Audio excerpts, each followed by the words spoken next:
audible? Hello. Yes, ma'am. You are audible. Good evening. Good evening. Sorry for the delay. So let's start.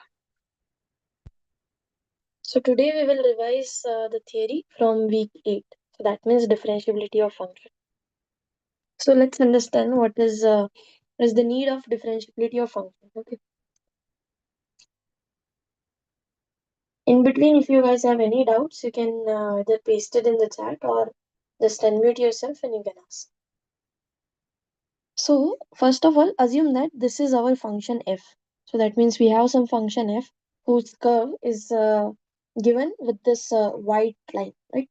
So here this white curve is a curve of a function f. Okay. So now here what we want to find a line or a tangent line at a point P. So our motto is what we want to find find the line at point P. Right? More than a line which touches the curve at point P. So that means we want to find a tangent line at point P. Not a line, we want to find a tangent line at P. Right? So for any line or for a tangent line also, what do we need? So if you want to find out an equation of line, so what we need, either we need 2 points or we need a point and a slope. So here one point is given. So this is our point is already given to us. So if I want to find out the equation of line, what I need slope. So that means here what do we need? We need slope of this line. Right. So again, I'll repeat what is happening here. So we have a function f whose graph is given by this particular white curve. And here my motto is to find out a equation of tangent line at a point P. So we know that for finding out an equation of any line, we need two things. Either we need 2 points or we need a point and a slope. So here point is already fixed. I want to find out tangent line at a point P. So that means point is already fixed. So what is other thing I need? I need slope. So that means I want to find out the slope of this green line. So what is the slope? Okay. So first of all, we try to understand how does this green line come into picture. So what is happening? There is a one line, one red line crossing to the curve F. So that means this red line actually intersecting the graph F at 2 points, P and Q. So what we want to slightly change this point Q in such a way that it get very closer and closer to the point P. So what I want this x plus h naught. I want this x plus h naught tending to x naught. So that means here what I am doing here I am saying that h is going to 0. Right. So this limiting criteria I want to apply to bring this point P, this point Q to more and more closer to the point P. So then what happened? So if this point Q start running over the point P, then this red line will become the green line, right? Because then this red line will move a little, I mean, it will get very closer and closer to this green line. And eventually, by the limiting criteria, we can say that this red line will become the green line. Okay. So first of all, what will we do? So we will find out the slope of this red line and then we apply our limit, right? So if we do this two things, we can find out the slope of this green line. So this is what we want to do. And this particular scenario that doing all these things are known to be the differentiability of a function. So what is differentiability? So ultimately the motto of differentiability was to find out the slope of a tangent line. And again, so why we are so interested in slope of a tangent line? Okay. So actually what happened for any function, so for any function f, the slope of function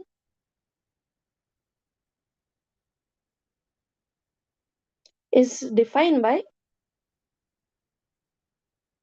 slope of tangent line.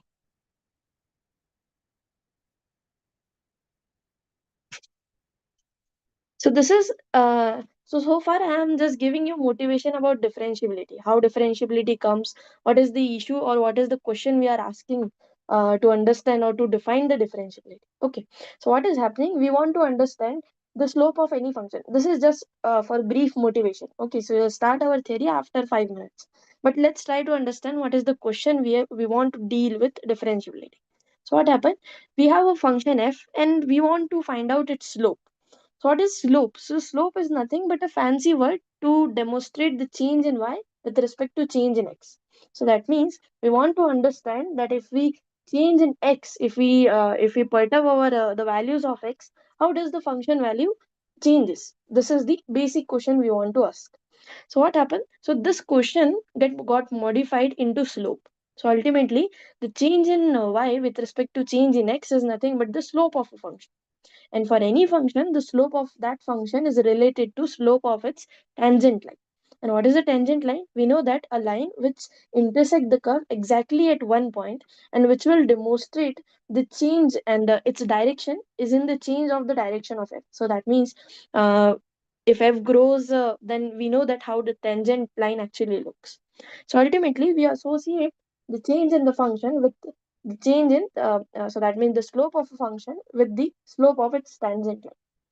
So we want to find out the slope of a tangent line. Okay, so for that, what do we understand? So we understand that if we have 2 points p and q in this fashion, so that means the coordinate of point p is x naught comma f of x naught, and the coordinates of point q is x naught plus h comma f of x naught plus h. And here, if I use the limiting criteria, h going to 0, then what happens? If I use this limit, h going to 0, then you can easily observe that this point Q will get very closer and closer to point P. So that means this point Q is running toward the point P. And if point Q runs toward the point P, what happens? This red line will changes into green line. And what is this green line? This green line is nothing but the tangent at a point P. Okay, so ultimately we observe that if we use the slope of a tangent, so that means first of all, what is the slope of the line PQ? Okay, so here we know we have 2 points P and Q. So we know that the slope of line PQ we can find out using the formula y2 minus y1 upon x2 minus x. So here the coordinates of point P is nothing but x naught comma f of x naught, and coordinates of point Q is nothing but x naught plus h comma f of x naught plus h. Right. So we know that the slope of line PQ is nothing but, so this is the slope of line PQ. So this is nothing but y2 minus y1 upon x2 minus x. So we can say f of x naught plus h minus f of x naught and upon x naught plus h minus of x naught, which is nothing but f of x naught plus h minus f of x naught by h. Okay, so this is the slope of a line PQ. And what do we understand by the figure? By the figure, we understand if we apply the limit h going to 0, if we apply the limit h going to 0, then this point Q will get very closer and closer to point P, and this red line will become the green line. So that means this red line will become the green line if we apply limit h tending to 0. So that means here if we apply limit h tending to 0 into the slope of line PQ, we will get the slope of tangent. Okay, so here we will get slope of tangent at point P is nothing but limit h tending to 0 f of x naught plus h minus f of x naught by h. Okay, so this is the history of differentiability, and this limit is known to be the derivative of a function. I'll formally define what is the derivative of function and how we will say a function is differentiable at that point or not. But here you need to understand the little fact about differentiability. That means how we think about differentiability or how the differentiability comes into picture for this type of function, for simple function from R to R function. Okay, so this is just a brief motivation. Uh, so let's start formally. What is the derivative of function and differentiability of function? Is it clear? Any doubt so far? Ma'am, it's always slope at a particular point, right? So point is important here Correct, correct. Point is because the important. point because P can change within that curve of F to any point. Yes, exactly. Right. So Okay. that's why we always define differentiability respect to point only. So Okay. let's define the definition. So definition says we say the function f is differentiable at point P, or in place of P you can say at x is equals to x naught, or x is equals to p also, that doesn't matter, but since the x coordinate of point p is x naught, so that's why we are taking x naught. Okay, so if we have a function f, we say that that function is differentiable at a point x is equals to x naught if this particular limit exists. So that means limit h tending to 0, limit h tending to 0, f of x naught plus h minus f of x naught by h. Okay, so if this limit exists, then we say the function is differentiable at a point x is equals to x naught.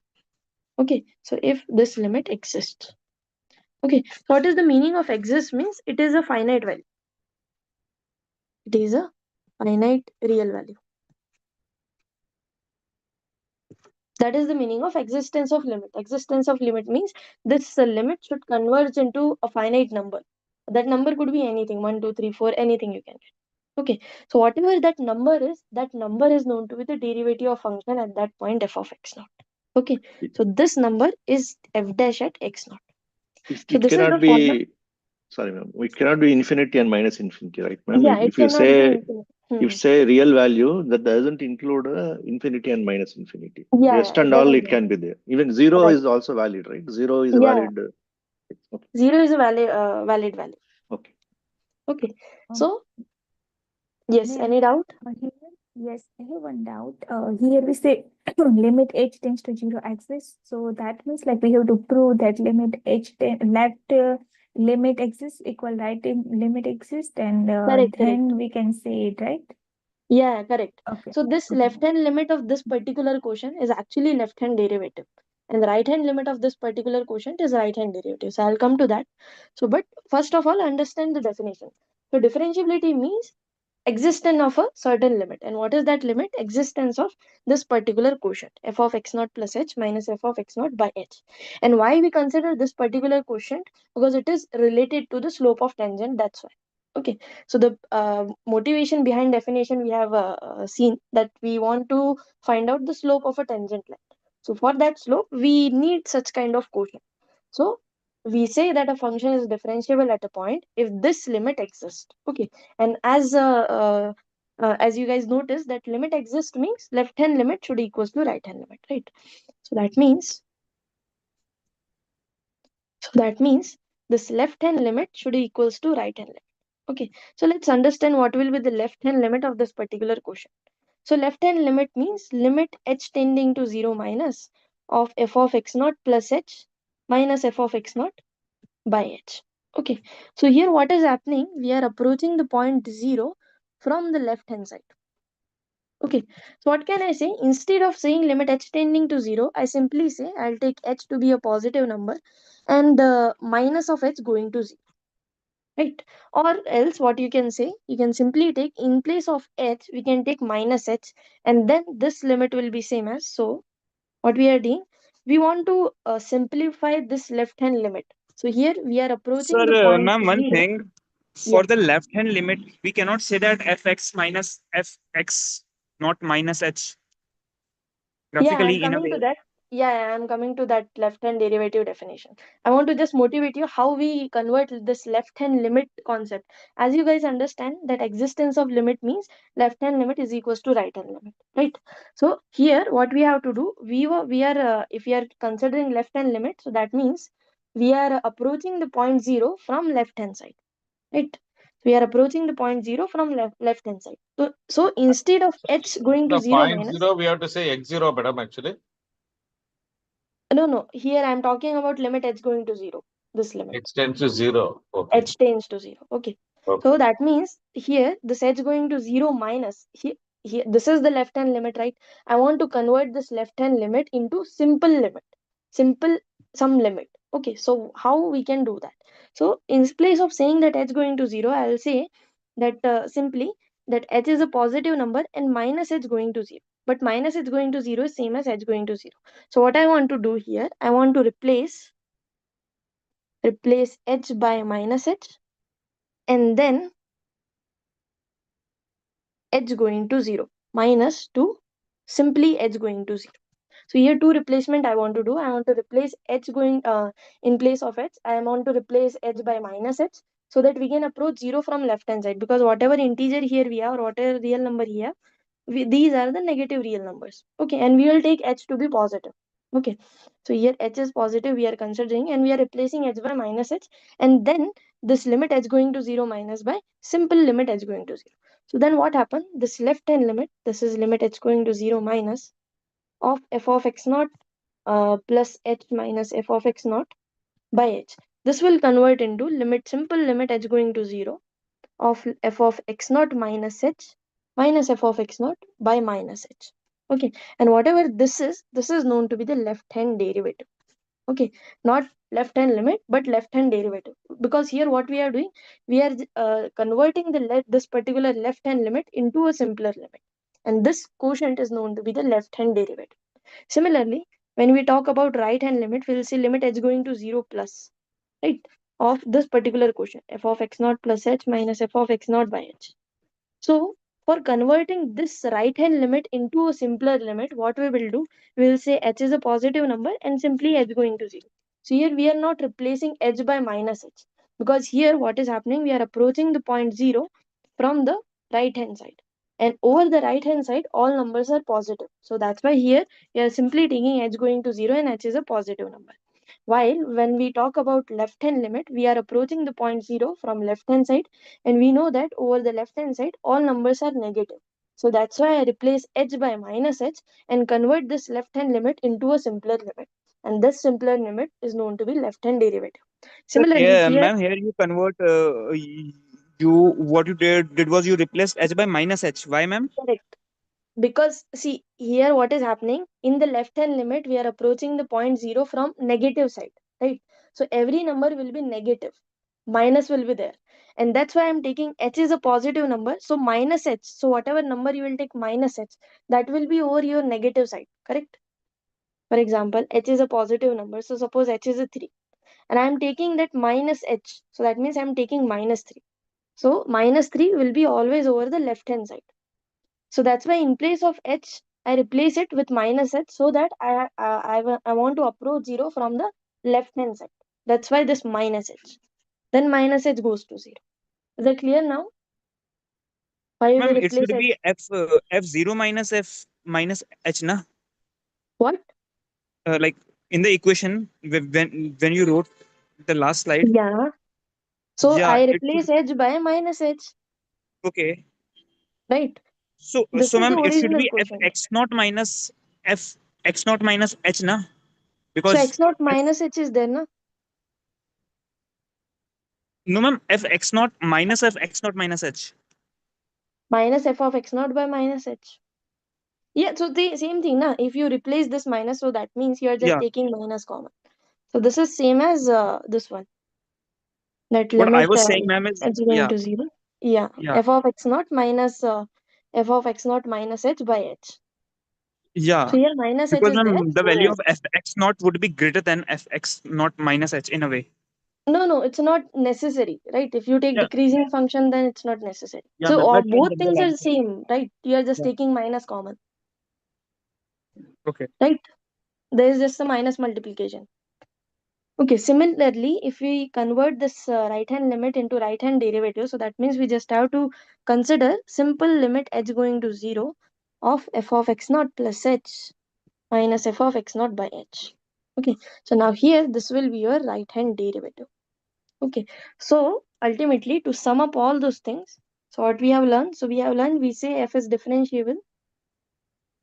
F is differentiable at point x is equals to x naught if this limit h going to 0 of f of x naught plus h minus f of x naught by h, if this limit exists, or left hand derivative is equals to right hand derivative, right? So what is left hand derivative?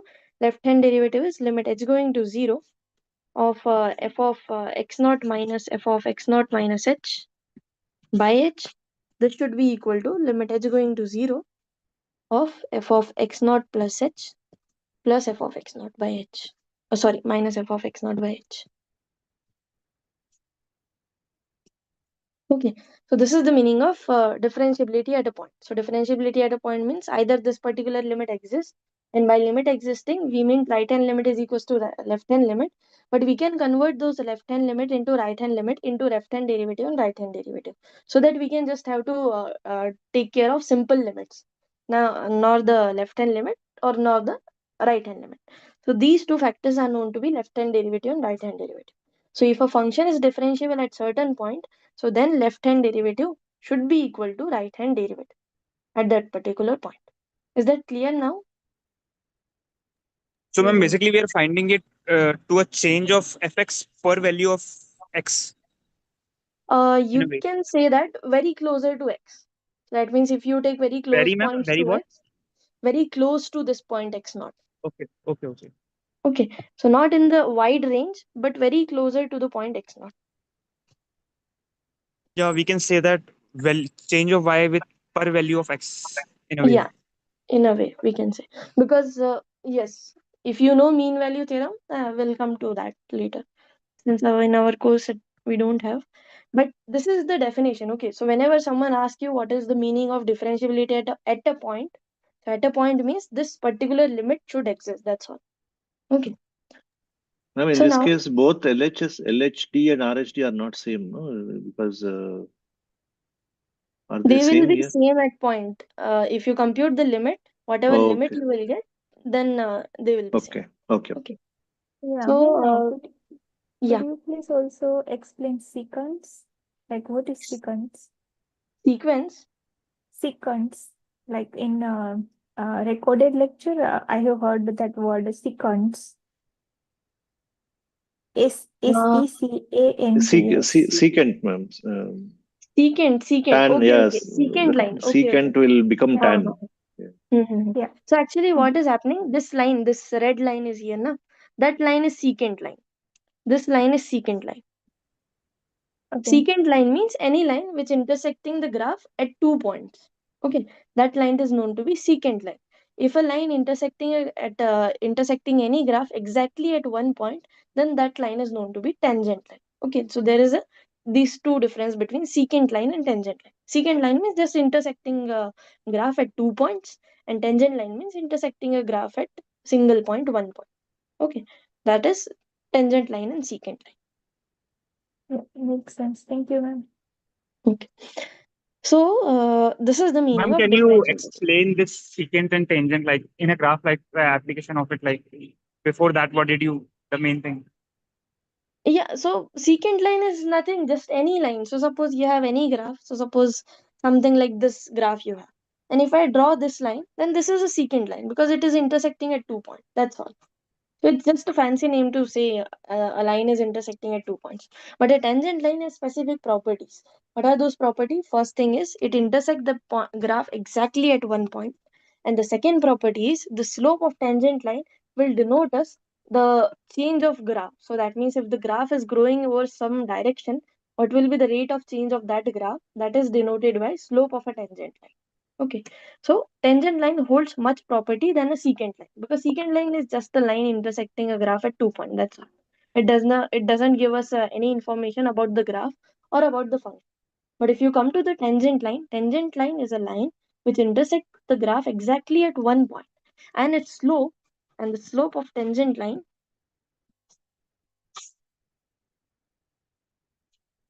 is same as the slope of graph. So slope of function is defined by the slope of tangent line.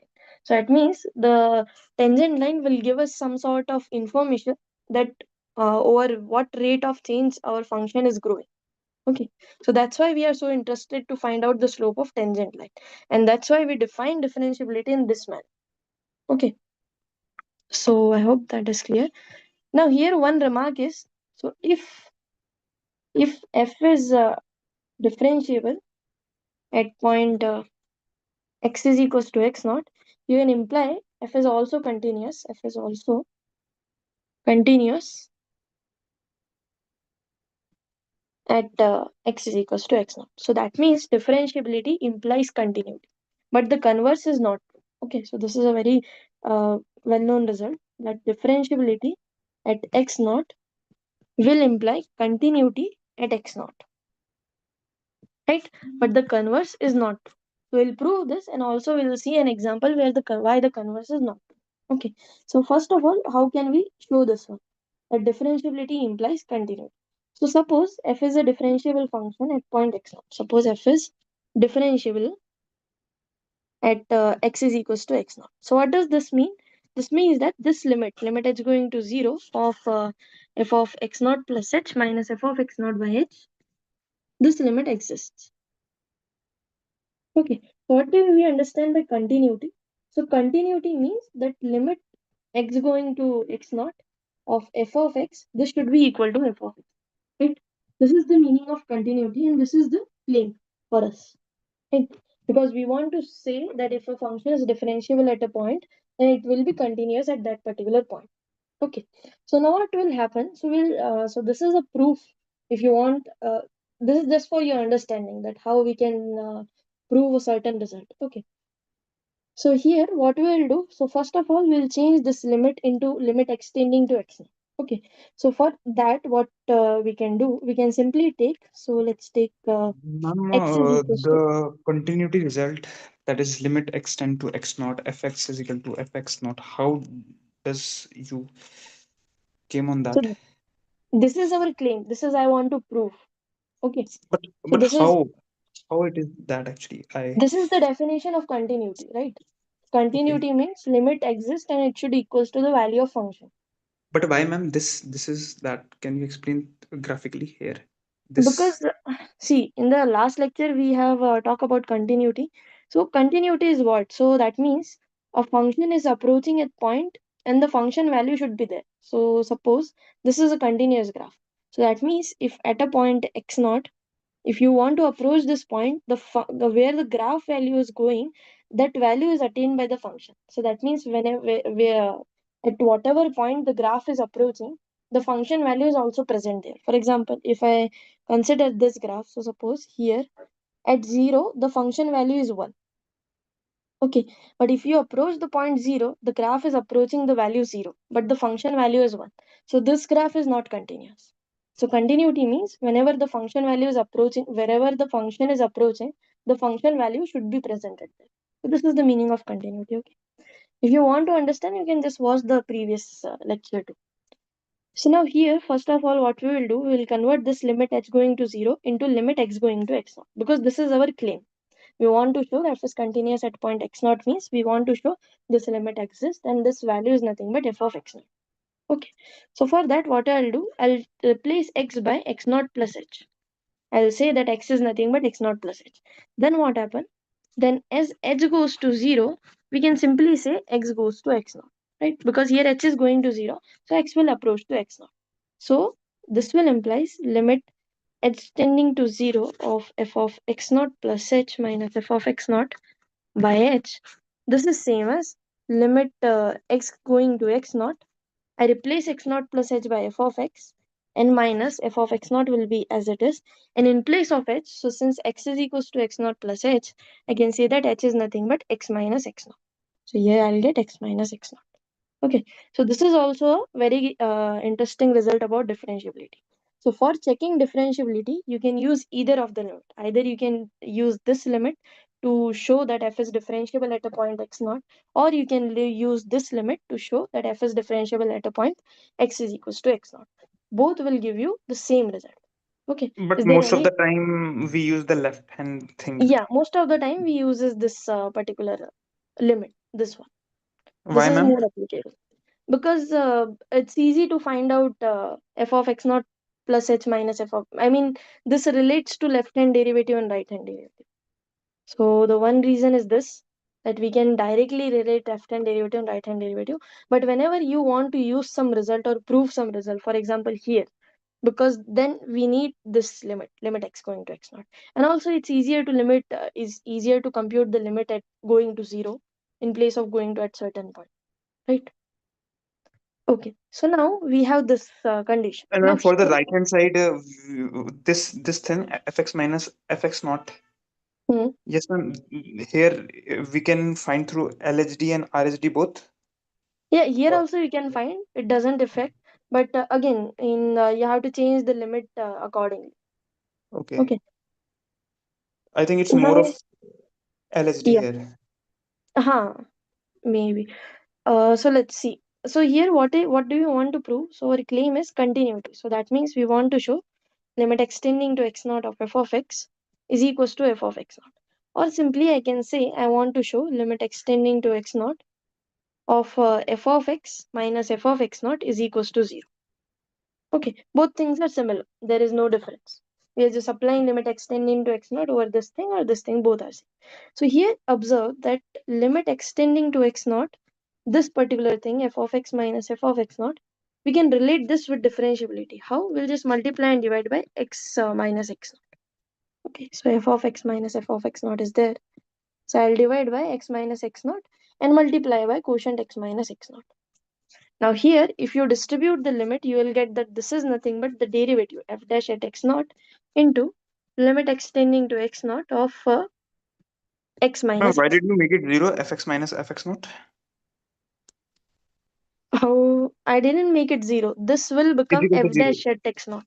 No, no, just above it. Limit x tends to x naught fx. See, if we limit extending to, this is a constant, right? So if Yeah. x goes to x naught, this Okay. particular thing goes to f of x naught. So f of x naught minus f of x naught will give us 0, right? Because just a constant thing. So limit won't affect it constant. It will stay as it is. So this is same as showing that x going, because x going, there is no involvement of x here, right? In f of x naught. So you can say that this quantity won't change as x goes to x naught. So, ma'am, you are saying fx naught is a constant term here. So it's fine. Right. Huh. Okay, so this will give us 0 because as x goes to x naught, x minus x naught goes to 0. So ultimately we get our 0 and this is our result. That if, so I'll just once again explain the proof. So what we want to prove, so our claim is differentiability at a point implies continuity at that particular point. Okay, so by differentiability means we have the existence of this particular limit and this is nothing but f dash at x naught. So I want to show continuity, that means I want to show this limit. But this is same as showing continuity means showing that limit or showing this particular limit. That limit extending to x naught, f of x minus f of x naught is equals to 0. Okay, so for that what we does, we just multiply and divide by quotient x minus x naught and get f dash at x naught into 0. So which will give us a 0. So that means differentiability at a point implies continuity. So differentiability at x is equals to x naught implies continuity at x is equals to x naught. But the converse of this theorem is not true. That means continuity does not imply differentiability. And how it is not true? So we can take an example. So suppose we have a modulus function, modulus of x. So what is modulus of x? Modulus of x means it will take value x if x is greater than 0 or equal to 0. You can write equal to at any term. And it will take minus x when your x is strictly less than 0. So that means modulus of minus 5 is what? So minus 5 is less than 0. So we have to use this particular expression. So it is nothing but minus of minus 5. So minus of minus 5 will become 5. So modulus is a function which gives us the absolute value of that particular number. So that means modulus of minus 5 is nothing but 5. And this is how it defined. So this is the definition of modulus function. Okay. So here the claim is that this modulus function is actually not continuous at a point x is equals to x naught, but not differentiable at point x is equals to x naught. Okay. So Ma'am, suppose in the this will be last, f when of you were x. proving continuity, if the function is continuous, it's differentiable. Mm, Yeah. You divide and multiply by x minus x naught. correct. Yeah. Mm. Yeah. And after that, Just you apply the limit. So we'll apply okay. this limit over this first question and we'll apply the limit over here. So if you Okay. apply limit here, you will get f dash at x naught. And if you apply limit over x minus x naught, you will get 0. Right? Because if Yeah. x goes to x naught, x minus x naught goes to 0. So ultimately, multiplying will get 0. No, ma'am. The last thing, fx minus fx naught upon x minus x naught. This result we want, basically. What did you say? Yes. So I simply say we'll just multiply and divide by x minus x naught and we'll apply the limit over these two things, right? This is one expression, this is another expression. So we'll apply limit over a and b both. Okay. Okay. So if you apply limit over a, you will get f dash at x naught. And if you apply the limit over b, that means x minus x naught, you will get 0. So Yeah. 0 multiplied by something will become 0. Okay. So ultimately, we'll get that this limit is nothing but 0, which means that function is continuous at point. Fine? Okay. If it is 0, how can we say that it's continuous? Because Because it's that's the the result. Okay. It's the definition, right? result. Okay. So this is our modulus function. So by the graph only, we can say that this function is continuous at a point 0, right? So this is the graph of modulus function. It is the line. Okay, so this is the graph of modulus of x. So here we have a line y is equals to minus x. Here we have a line y is equals to x. So you can easily say that this graph is nothing but continuous at a point 0. So modulus of x is continuous at x is equals to 0. But this modulus function is actually not differentiable at x is equals to 0. And how is this? So we will compute left hand derivative and right hand derivative. So left hand derivative at x is equals to 0. What will be this? So by definition, this is limit h going to 0 of f of 0 minus f of 0 minus h upon h we have, right? So this is the definition of left hand derivative, right? F of x naught minus f of x naught minus h upon h. So this is same as limit h going to 0. We know that f of 0 is 0 because modulus of 0 will become 0, minus f of minus h will be there and h will be here. Okay, so this is same as limit h going to 0 of 0 minus modulus of minus h upon h. And we know that what does mod function do? It will convert negative values into positive values. So that means this modulus of h is nothing but h only. So here we will get limit h going to 0. Here minus will be as it is, and this modulus of minus h will become h and upon h. So this h and this h will get cancelled out, and ultimately we will get this is nothing but minus 1. Right? So that means left hand derivative at x is equals to 0 is nothing but minus 1. Okay, is that clear? Any doubt? F of x is modulus of x. Is that clear?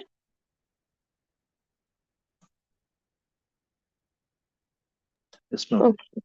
Yeah. Now, similarly, we will find out right hand derivative at x is equals to 0 of function f of x is equals to modulus of x. Okay, so by definition, this is nothing but limit h going to 0 of f of x naught, right? F of x naught plus h. So that means 0 plus h, because here x naught is nothing but 0. And 0 plus h minus f of 0 by h. This is again just by definition. So this is same as limit h going to 0 of modulus of h minus 0 by h. But modulus of h will become h only. So limit h going to 0 of h by h, which is nothing but 1. So here what we are getting? We are getting right hand derivative at x is equals to 0 of modulus of x function is 1, which is not equals to the left hand derivative, which is equal to minus 1. Right? So here we are getting right hand derivative is not equal to left hand derivative. So that's why this function is not differentiable at point x is equals to 0. So this will implies that the function modulus of x is not differentiable at point x is equals to 0. But it is continuous. But it is continuous at x is equals to 0. So here we saw that differentiability implies continuity, but continuity does not imply differentiability. Is that clear? Yeah. But this point, instead of x equal to 0, if you take some other point, then it will become continuous and differentiable, right? No? For Correct, the correct. same modulus. Yeah. Whereas if the function is differentiable, then it is continuous at any point. Yeah, correct. Okay. So that means differentiability surely implies continuity. Okay. But continuity cannot imply differentiability always. Okay. So this is a very well-known example of modulus of x, because it's easy to find out that it is continuous at a point 0, but it is not differentiable at a point 0. And this is the manner, I mean, if you find out any piecewise function, then that's how you have to compute the differentiability of any function using left-hand derivative and right-hand derivative. Okay. Ma'am, what did you say? If we found what kind of function? Piecewise type of function. So it means, suppose I'll give you a function f of x is equals to x square plus 1 when your x is greater than 0, and minus of x square when your x is less than or equal to 0. Okay, and suppose I'll tell you that find out the left hand limit, right hand limit of this function. So what you will do at 0. So you'll use left hand derivative and right hand derivative These accordingly. kind of functions are called what, ma'am? Piecewise function, because there are pieces, they are defined in 2 pieces, right? Piecewise functions. Okay, so this is the definition of differentiability. Now there are majorly 3 to 4 rules to find out the derivative. So first of all, we'll define what is the derivative of a function. Okay, so derivative of a function f. So it is nothing but simply f of x is this limit, the limit h tending to 0 of f of x plus h minus f of x by h. So derivative at a point means the value of this limit at that particular point. So as we know that we can actually define a function by just giving the output at particular point. So we can say that this is the f dash of x. Sorry. So f dash of x is the value of this particular limit. So for a function f, we can define a derivative f dash by above limit. So this is the meaning of derivative. Now, how can we find out derivative of several functions? Okay, so there are some well-known results, and we can also prove this result just by using. What is the difference between the limit and derivative? Actually, it's not so. Derivative is a function, right? And the value of this function at particular point is defined by the limit.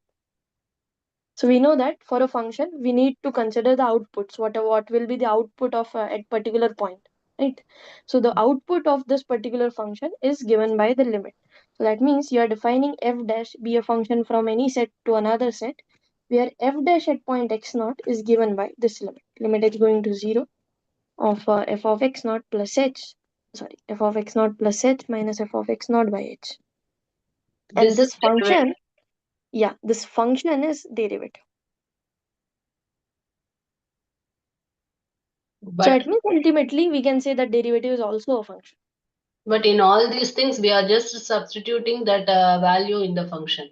Correct, correct. Whether it is left hand limit or right hand limit or derivative, whatever it is, we are just substituting that x tends to some value. No, that value we are substituting in the function for everything. Right. That No, but what is particular the point x difference naught. between limits and derivative? You said the derivative is the function you said, and Yeah, limit so is. ultimately what happened, whatever points or whatever values we get, we'll just collect it and consider a function. That function will say that this is the derivative of function. For example, if you have a So the function, limits are codomain and x naughts are domain. yeah, something like that. So for example, you have function x, f of x is equals to x square. So what will you say that the derivative of this function is nothing but 2x, right? So this is again a function, correct? But although you can say that derivative at a point x naught we say. So ultimately derivative is nothing but the value of this particular limit. So And ma'am, don't get confused. what is limit, ma'am? You said what is the difference between limit and derivative? So limit and derivative, I just simply say that you can talk about derivative using the limit only. So the value of this limit is the value of derivative at a point x naught. So you can say that derivative of a function is again a function whose value at a point is nothing but the value of this particular limit at that particular point. Okay. So now we can actually we have several formulas to find out the derivative of a function. No, ma'am, that I understood, but what is Mhm. limit? I got what is derivative, but in a way, what is limit? So have you attended the last revision session? Yes, ma'am, not fully, but a little bit. I had confusion. Yeah, so you can just revisit it because limit is a very big topic. So if I start now, it will take at Okay, least a okay, half an hour. okay, So okay, if okay. you just go recall it, if you won't understand, we can discuss it in the next session. Okay, or at the end of this particular session. So now let's find out some of the properties of derivative. So I hope you guys know some of the rules. So that means the Derivative is also written as d by dx of whatever expression here you have. Suppose x to the power n you have, then this derivative is what? N x to the power n minus 1. So such kind of formulas we have. So you can find out these formulas over NCERT, or I'll also list out all these formulas at the end of the session, and I'll give you the PDF of the formulas. Okay. So these are some basic formula you should remember from your right high school. Now we will discuss the main 3 rules of finding derivatives. So before that, suppose you have two functions, the basic rules, as we see the rules in limit, right? So suppose we have two functions. Suppose f and g are two functions. Then the derivative of f plus g is derivative of f, df, and derivative of g.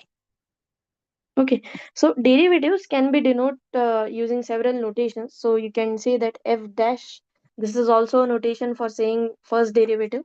This is same as d by dx of f. Okay, so these two notations are kind of similar. So now, similarly, the minus will also get distributed. That means d by dx of f minus g is same as df by dx minus dg by dx. Don't get confused with this d by dx. This is same notation for derivative f dash. Okay. Now, what happen if we have multiplication of two functions? Then this multiplication of two function, the derivative of multiplication of two function is actually the first function into the derivative of second function plus the derivative of first function into the second function. Okay, so this is the formula is known to be the product rule for differentiability. Okay, so this is the product rule. So product rule means derivative of product of two function is first function plus derivative of second function plus first function's derivative into second function. Or you can just swap it if you want, whatever way you want to write it, you can write it. So we know that addition is there, so we can write it. This is same as df by dx into gx plus dg by dx into fx. Both things are same. Okay, so this is known to be a product rule. Similarly, as the derivative of product of two functions, similarly we can define the derivative of quotient of two functions. So this is also known as quotient rule. So quotient rule means the derivative of d by dx of quotient of two function f by g is nothing but g of x the whole square into g of x into d by dx of f of x minus f of x into d by dx of g of x. Okay, so this is known to be a quotient rule. We can also prove all these rules just by using the limit. So if you want to see the proof of all these two rules, you can follow Thomas calculus, or you can just find out anywhere. So it's very easy. Just you have to consider the limit. That's all. Okay, I'm not considering the proof here because we can solve some example. The proofs are we won't ask proof, right? So that's it. Yes, Yeah, Heta. ma'am. Yeah, Hmm. so when do we have to use this formulas, and when do we have to use that limit h tends to 0 when we want to find derivative of any Okay. function? Yeah. So Like, see, if someone asks you the question that if given if function is given and the question is this function is differentiable at this point or not? Okay. So if they are asking you about the possibility of differentiability, then you will use left hand derivative is equals to right hand derivative. But if they are okay. asking specifically the derivative, for example, derivative of x square is 2x. So if this type of question is there, then you have to use these formulas. Okay. Oh, okay. So Okay. if you Makes want to sense. prove differentiability, you will use left hand derivative is equals to right hand derivative. Okay. And mostly in exam, we will not have question of proving, right? Like we will just have Uh, question of just give derivative.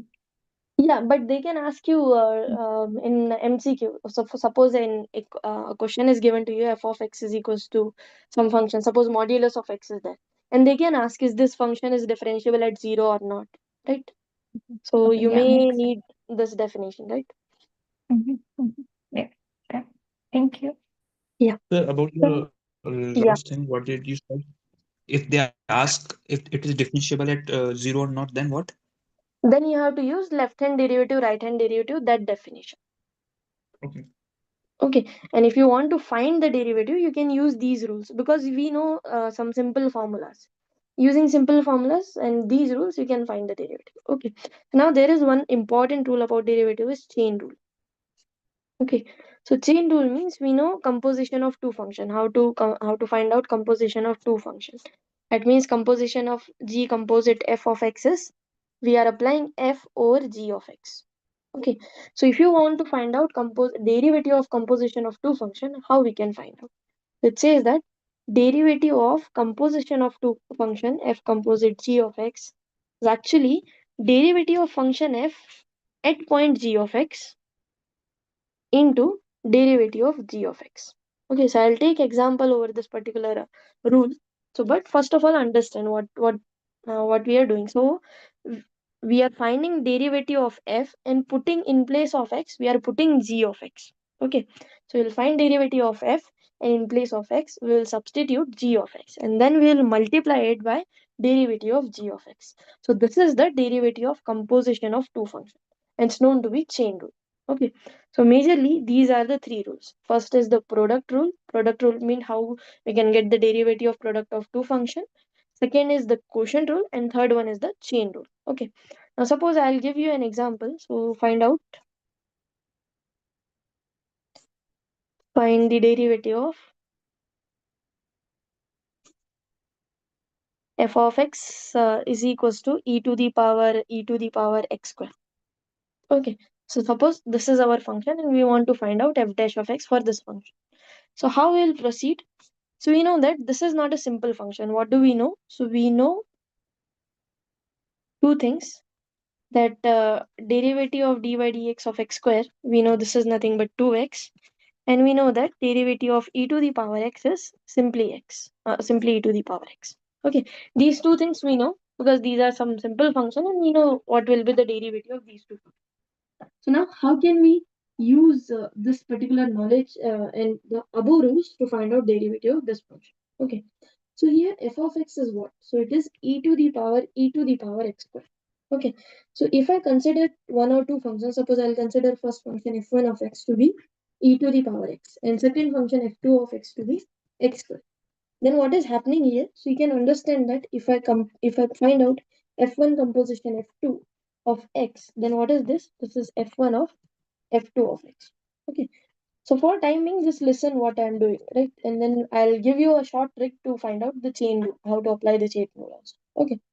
But here, what I want to find that this is a function which is composition of some several functions. And what are those functions? So clearly, e to the power x is there and x square is there. So suppose I'll compose it e to the power x with x square. Then what happened? So f2 of x is there. So f2 of x is x square. So this is e to the power x. But what we have? We have e to the power x square. So that means we have to compose it f1 again. So this is f1 composition of f2 of x. And this is now f1 of e to the power x square. Right? Because this value we already find, which is e to the power x square. So this is now e to the power x square. So what we have here? We have that this function f of x, which is given as e to the power x square. This is nothing but composition of three functions. f1 composition, f1 composition, f2 of x. Where for f1 of x is e to the power x and f2 of x is x square. Okay, so this function e to the power x square is a composition of three functions f1 composition, f1 composition, f2, where f1 function is e to the power x function and f2 function is x square function. So how we can find out the derivative? So dy dx of f of x. So what does it says? So we have to apply chain rule here. Chain rule means first function's derivative and we'll take input as the remaining one. Then this function's derivative will take input as remaining one. And then last function's derivative and input as remaining one. Okay, so this is the method we will apply. So that means we will take dy dx of f1 and input as the remaining one. That means f1 composite f2 of x. Okay, then into dy dx of the second one, that is f1 again, and input as f2 of x, the remaining one. and then d by dx of f2 of x. So this is, we can apply chain rule and find out the derivative of e to the power x square. That means derivative of d by dx of e to the power x square. This is nothing but f1. So f1 is what? E to the power x, and derivative of e to the power x is, sorry. So derivative of e to the power x is nothing but e to the power x. So here I have e to the power x, but in place of x, what I have? In place of x, I have f1 composition f2 of x. And we have find out the value of f1 composition f2 of x is nothing but e to the power x square.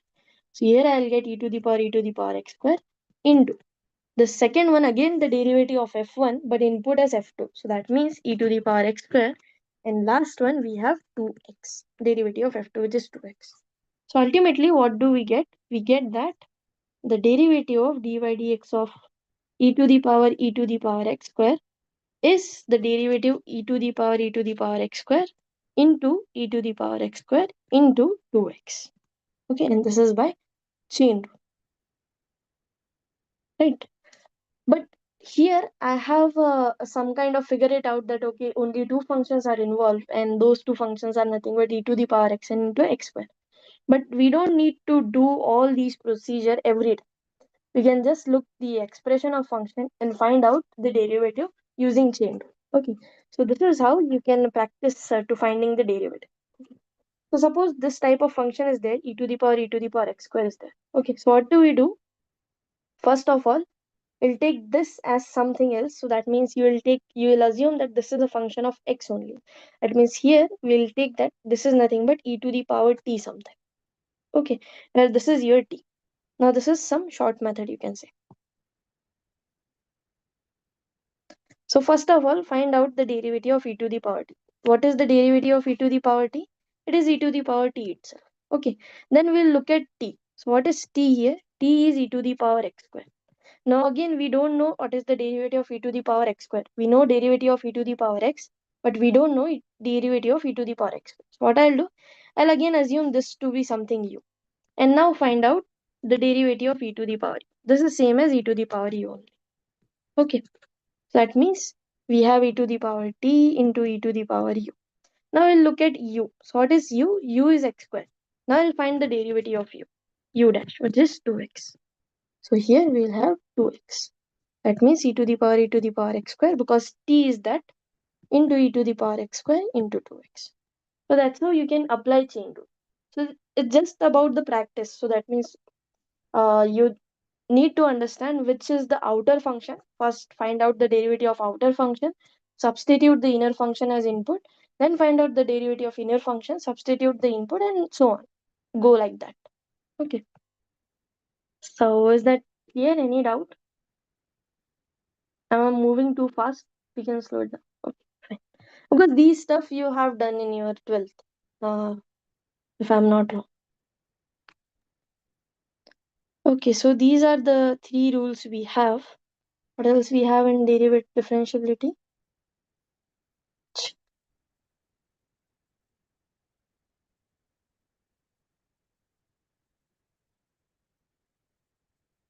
Yeah, I think that's all we have in differentiability.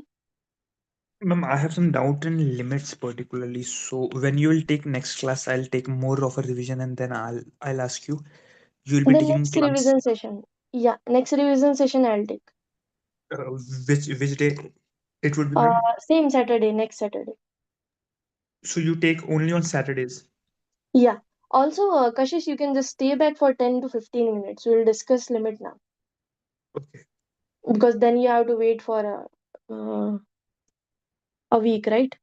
So I think that's all we have in If the left differentiability, hand if I'm limit not is wrong. equal, sorry, if the left hand limit is equal to right hand limit, then that is the limit of the function. Okay. Correct. The left Yeah. hand derivative is equal to right hand derivative. What is it?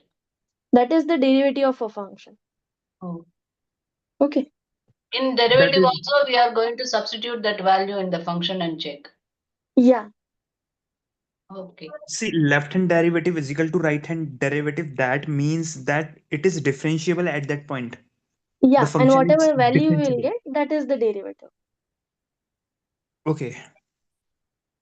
And for left hand limit is equal to right hand limit is equal to function, that means it is Continuity. it is continuous actually. Right. Okay, so I think I have covered all things from VKit. Is there anything which I left?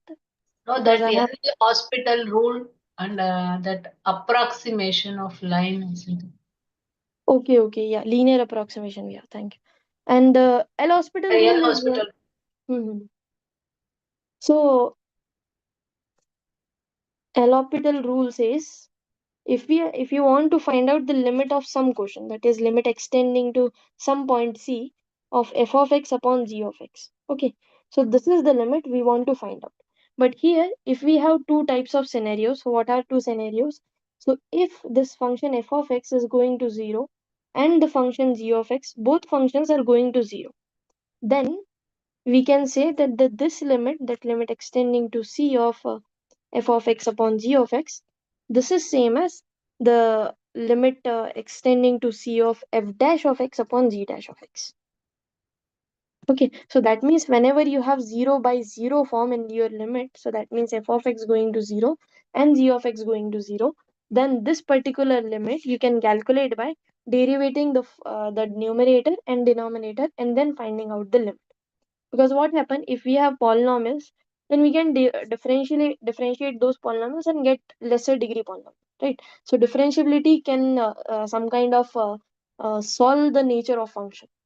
So if we have 0 by 0 form, then this Ma'am, particular 0 by limit. 0 form and infinity by infinity form also, no, Yeah, ma'am? I'll come to that.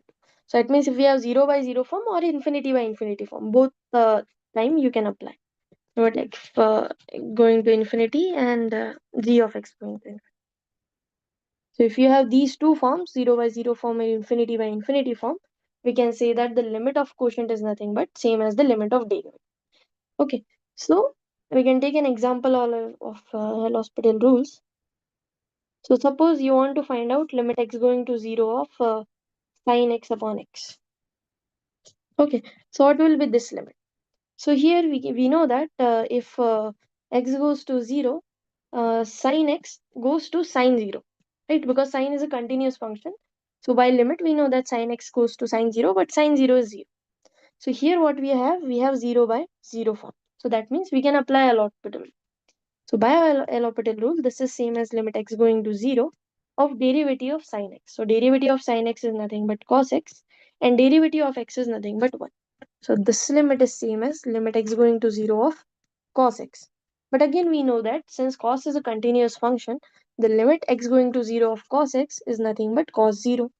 But the value of cos 0 is nothing but 1. So which will implies that limit x tending to 0 of sin x upon x is nothing but 1. Okay. So this is also a well-known limit, that limit x going to 0 of sin x upon x is 1.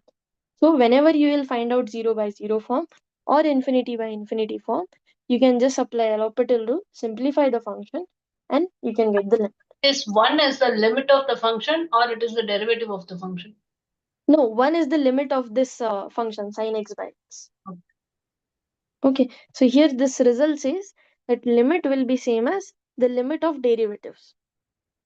Okay, limit extending to c of f of x by g of x is same as limit extending to c of f dash of x upon g dash of x. So we can take one more example. So suppose Can we take an example of infinity by infinity? yeah. So suppose limit extending to infinity of suppose I have x cube plus 3x plus 1 upon x to the power 4 plus I'll simply take x cube. So 2x cube plus 4x plus 4. Okay.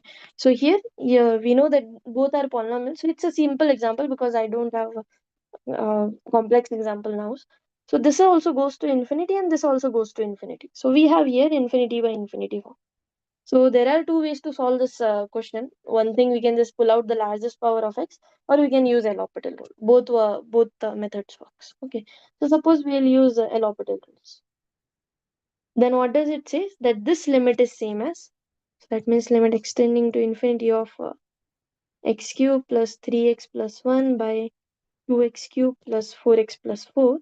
This is same as limit extending to infinity of 3x square plus 3 upon 6x square plus 4. Right? But here, as x goes to infinity, we again know this goes to infinity, this goes to infinity. So we'll again apply L'Hospital rule. So then this is same as limit x goes to infinity of we have 6x here, and then we have 12x here. But again, this goes to infinity and this goes to infinity, or else we can just cancel out x and x. Both ways, we'll get the same answer. Ma'am, we cannot cancel out x and x now because x is infinity. How can we cancel infinity upon infinity? Mathematically, it is not that right, na, ma'am. Yeah, but we are not applying limit yet. So we'll cancel it out first and then apply the limit. Okay. So Okay, first like we can cancel it out. like we cannot cut 0 by 0 mathematically. So Yeah, infinity by but 0 infinity. by 0, we'll get 0 by 0 after applying the limit. You will get infinity by infinity after applying the limit. Right? If I say that there is no limit here, so suppose I'll say that 6x upon 12x, this is same as 6 by 12, right? Without limit. So for example, Okay. if I'm not applying Okay. limit, both things are same. So we can keep on derivating it till we get some finite value. Correct. So that means the answer will be 1 by 2. 6 by 12 Ma'am, means in 1 a by 2. way, if we don't have to cancel, we can again do a derivative. It will be 6 by 12 only. Correct. You will get the same thing because Yeah. then derivative will be 6 by 12. Yeah, but we can cancel x by x when we do when after that we can apply limit, not Huh. in the limit. You are saying that. Yeah. Because we can first cancel it out and then apply the limit. Okay. Same as bring out x separately and x into 6 and 12 into x. So x by x, it can be taken out, no? Like something like Yeah, that. correct. Because these cancellation we have done in limit, so obvious, right? So many times. In sequences, if you know, we pull out some largest terms and then cancel them out. Okay.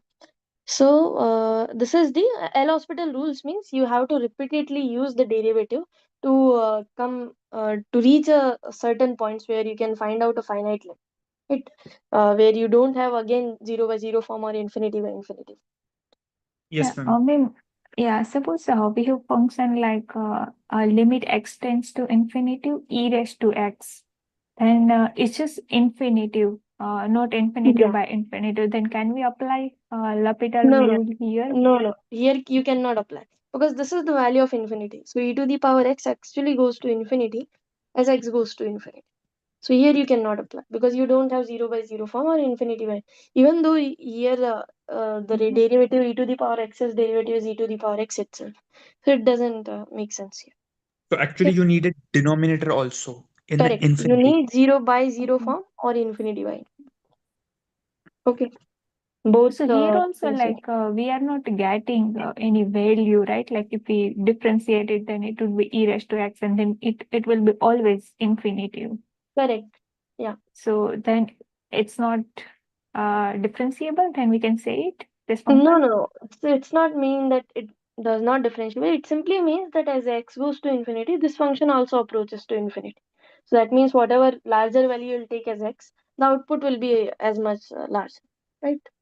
It's Ma'am, as you Okay, said just that the makes simple. sense. Yeah, makes. Yes. Now let's go to linear approximation.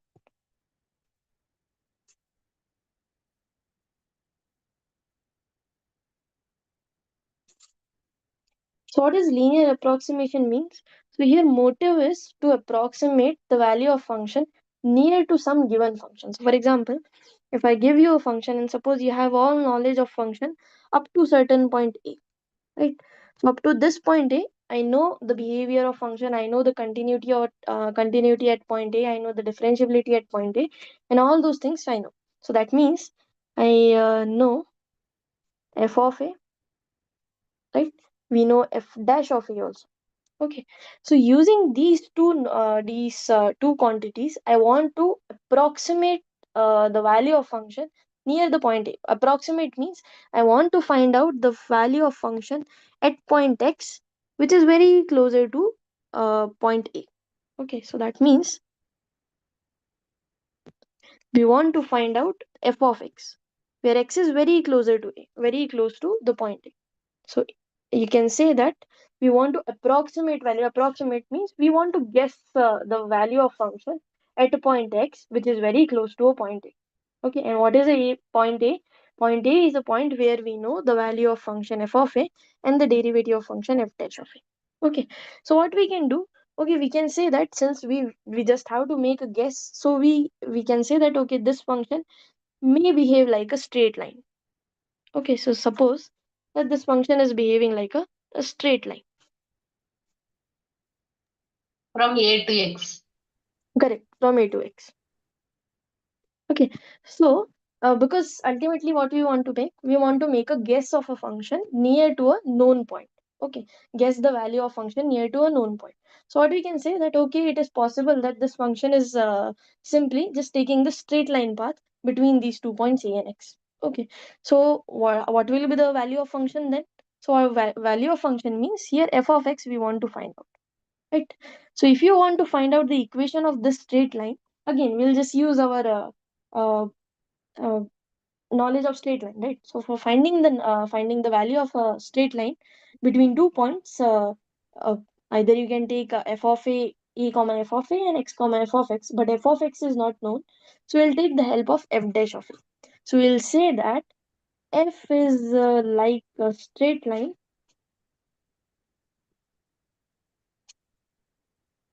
with a slope f dash of a. So that means here we are considering that particular straight line whose slope is nothing but derivative of a function, because we know that derivative of a function will some sort of give us information that how the function is growing, right? So here we'll say we'll guess. Again, we are just approximating. We don't know exact value, but we are approximating. So this is the one kind of approximation. So this in this way that simply we can say that a function is nothing but a straight line, and a straight line whose slope is nothing but f dash of a. So we are saying that a function is looking like a straight line whose slope is nothing but f dash of a. So this approximation we can use. But again, we have to formulate it. Formulate means we want to get a formula for this one. So here we are saying f is behaving like a straight line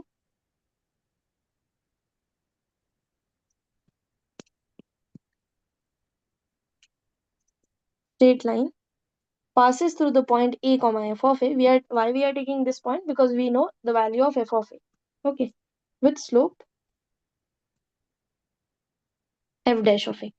So what will be the equation of line which passes through the point a comma f of a with slope f dash of a? So you know that equation of line is nothing but y is equals to mx plus c, right? So here slope is f dash of a of x plus c. So c is y-intercept. We know how to find out y-intercept. Just substitute the values a comma f of a in this equation. So we'll get f of a is nothing but f dash of a into a plus c. So that means the value of c is nothing but f of a minus f dash of a into a. Right? So if you substitute back the value of c, you will get y is nothing but f dash of a into x minus f dash of a into a and plus f of a. This thing also we can write out as in this way also, that y is nothing but f of a plus f dash of a into x minus a. Okay, so here this expression is known to be the linear approximation of a function.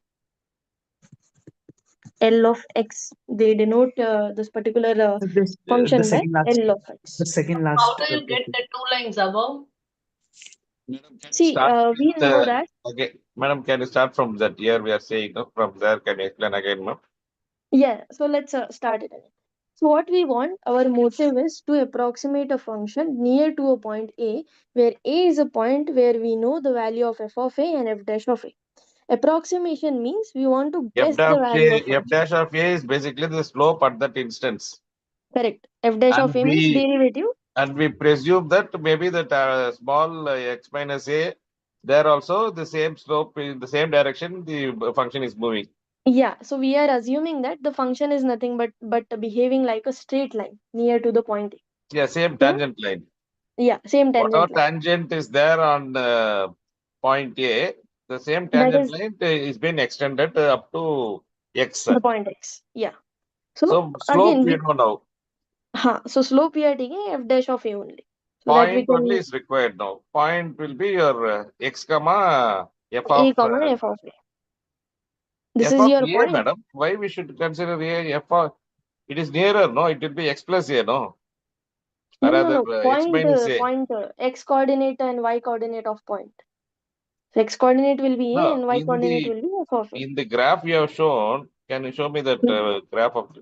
See, Yeah. A is the white point. A is this point. A is this, x value is A, and the point, the coordinate of this point will be A comma f of A. Yeah, so a comma f of a, A and comma. then this is on the x-axis. You show it as a. Now we are actually taking one small distance, which is equal to which is x-axis. It is called as x. Right. Basically, it is a plus some h or whatever it is. But we can just fix x as x only. We don't Okay, need let to it be plus x, it. madam. No problem. It is nearer to a. Because we don't need we just we can take any point No in place problem, of madam. x. Okay, Right. x is there, and please show me the graph itself, madam. So now we are finding f of x. Yeah. We So we don't want know to f of x. approximate f of x, not exactly finding, but we Yeah, want to okay. approximate it. Correct, So we are correct. saying Now, that since it's behaving like a straight line, we can find out the equation of straight line and then substitute it. We can find out f of x. okay, okay. So now we are Okay. finding a straight line with 2 points. One point is a comma of f of a, and the second point is x comma f of x. Correct. X comma f of x only. But in place of f of x, I am saying that, okay, we don't know x comma f of x. We can take any point which is closer to x. So in place of that particular f of x, I'm saying it L of x.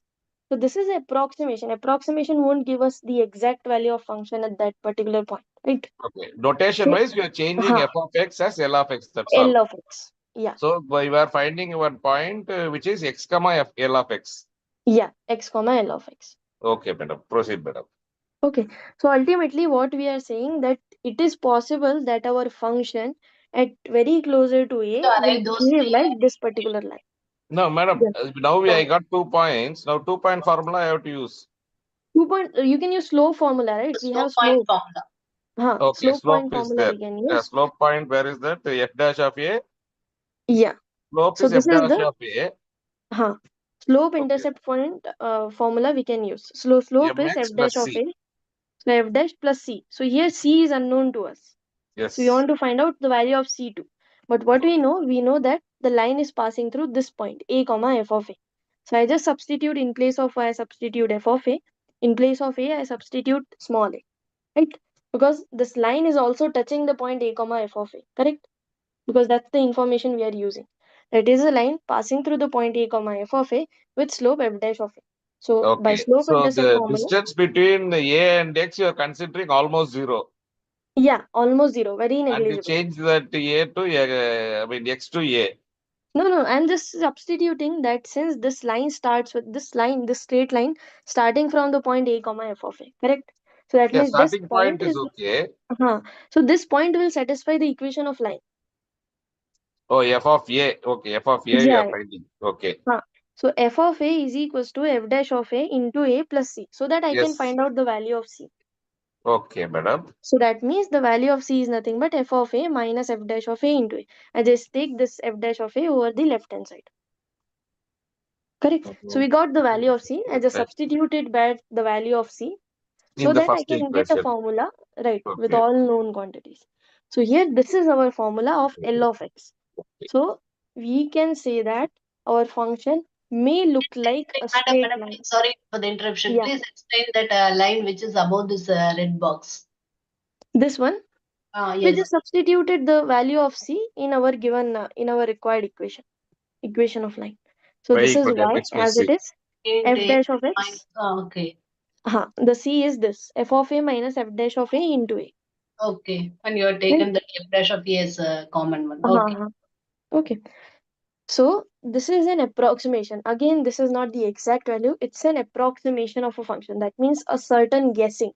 So you can say that this is L of x. L of x means linear approximation. Why we are saying it's linear approximation? Because we are assuming that our function may That means the function can behave like a straight line. It need not necessarily a straight line, but we are assuming that it can behave like a straight line. So now using this thing, you can find out the linear approximation of a function around the point A. Okay, so this is the expression for linear approximation. That means our function may behave like this particular straight line. Okay, is that clear now? Yes, madam. So Mhm. this x minus a, as it increases, what you call the error will be more and more. Yeah, correct. So Error that's will why keep on increasing. right. So that's why linear approximation need not give us the exact value of function every time. So there are several type of approximation. This is the first one, linear approximation.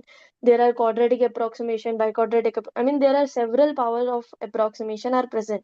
But in our course, we just Ma'am, focus on linear approximation. so ma'am, this is linear approximation. What about quadratic In and quadratic, what biquadratic? Like happened? what it is? How? Quadratic means we assume that a function is behaving like a Hello? parabola, the quadratic type of function. In place of straight line, we are assuming that it may behave like a parabola. And in place of The parabola, distance between A and X is a parabola. sorry, what? Your The voice was distance not clear. that What did you say? Where you use not linear but quadratic? I know it's not in the course, but just asking. Yeah, so quadratic means, so since we are assuming that our function may behave like a straight line, so in place of straight line, you can assume that it is behaving like a parabola near to that particular point a comma f of a. Then whatever approximation you will get, that will be your quadratic approximation. But approximation would always be a straight line, na? Because the approximation is very less, so we have to assume it's a straight line. No. But when That's can not. we assume it as a? So see, there are several functions where these approximation may not work. So linear approximation may give you the larger value. So you can take the Okay. function f of x is equals to 1 by x, right? So at higher value of x, the linear approximation may not be that efficient. Okay. Because maybe the slope would be much bigger than we can Yeah, say that. correct. If So that's why we need some more terms. if the slope become very if it's a very large degree equation, maybe in that Yeah, because the slope changed in a very fast way. a rapid manner, right? Yeah, So so this we is one have to see the approximation. parabola. Is that clear now? Any doubt in linear approximation?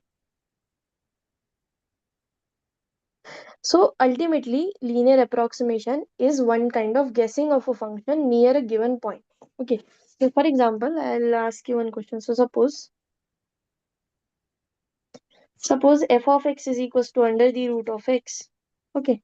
So I'll say find the approximate value of under the root of 4.4 using linear approximation.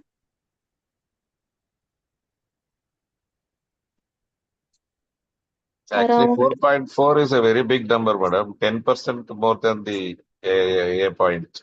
yeah, it is big, but let's see. At Okay. point x is equals to 4.